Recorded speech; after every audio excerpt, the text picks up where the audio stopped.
BA द्वितीय वर्ष राजनीति विज्ञान के विद्यार्थियों, आज मैं आपको आपके प्रथम प्रश्न पत्र प्रमुख राज्य व्यवस्थाओं के अंतर्गत पूर्व में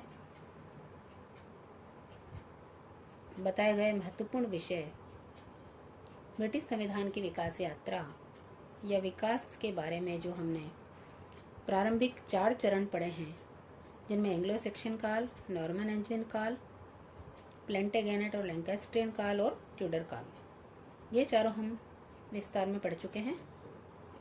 इसी क्रम की निरंतरता में आज मैं आपको 5वां जो महत्वपूर्ण विकास यात्रा का चरण है, स्टुअर्ट काल, जिसको निरंकुश राजतंत्र और सीमित राजतंत्र के पक्षों में संघर्ष के रूप में भी जाना जाता है, और लोकतंत्र की आधारशिला की स्थापना भी 1603 ईस्वी से 1714 ईस्वी तक हुई।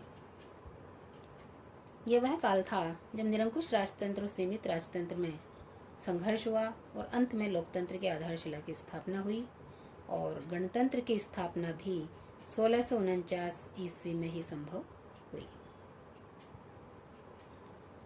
इसी समय में एक और घटना घटित होती है कि पुनः राजतंत्र की स्थापना की ओर ब्रिटिश राज व्यवस्था बढ़ती है 1660 ईस्वी से 1685 ईस्वी तक।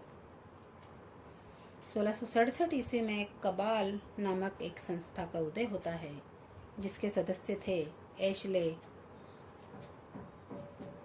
Buckingham, Arlington, Lauderdale, Clifford. तो इस प्रकार से ये संस्था कबाल भविष्य में मंत्रिमंडल या कैबिनेट की नींव रखने वाली संस्था सिद्ध हुई। स्टुअर्ट काल के अंतर्गत ही एक बहुत ही विश्व प्रसिद्ध घटना घटित होती है, ब्रिटेन की 1688 की गौरवपूर्ण क्रांति या रक्तहीन क्रांति, जहां रक्त की एक बूंद बहाए बगैर सत्ता परिवर्तन संभव हुआ। इस क्रांति के पश्चात ब्रिटिश नागरिकों को अधिकार पत्र भी मिल पाया।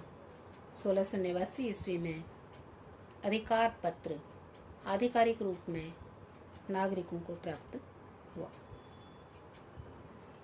वे सारे मूल अधिकार नागरिकों को मिले जो उनके जीवन यापन के लिए अनिवार्य थे और व्यक्तित्व के चहुमुखी विकास के लिए अपरिहार्य थे। अंतिम चरण जो ब्रिटिश संविधान की विकास यात्रा का है, वो है हैनोवर काल, और इसको संसदीय गणतंत्र के विकास का काल भी कहा जाता है। यानी संसदीय जनतंत्र का विकास हैनोवर काल में संभव हुआ। इसमें कुछ प्रमुख चीज़ें देखने को मिली, जिसमें पहली थी कि राजा की वास्तविक शक्तियों का पतन हुआ। दूसरा, मंत्रिमंडलीय प्रणाली का विकास हुआ। तीसरा, लोक सदन का लोकतांत्रिकरण हुआ। वह लोक सदन जिसे अभी तक कोई महत्व प्राप्त नहीं था, उसको लॉर्ड सभा की शक्तियों से ज़्यादा शक्तियां प्राप्त हुई, और इस प्रकार से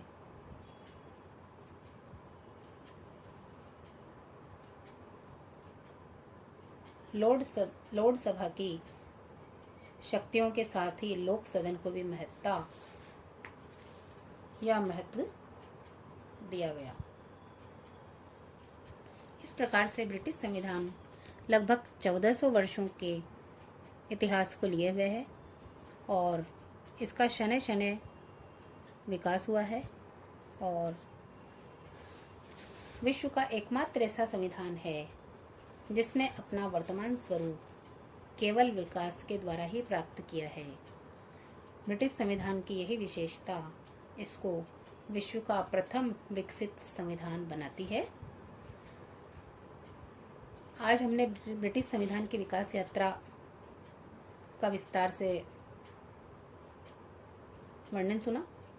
आगे मैं आपको ब्रिटिश संविधान के अन्य पहलुओं के बारे में विस्तार से बताऊंगी। धन्यवाद।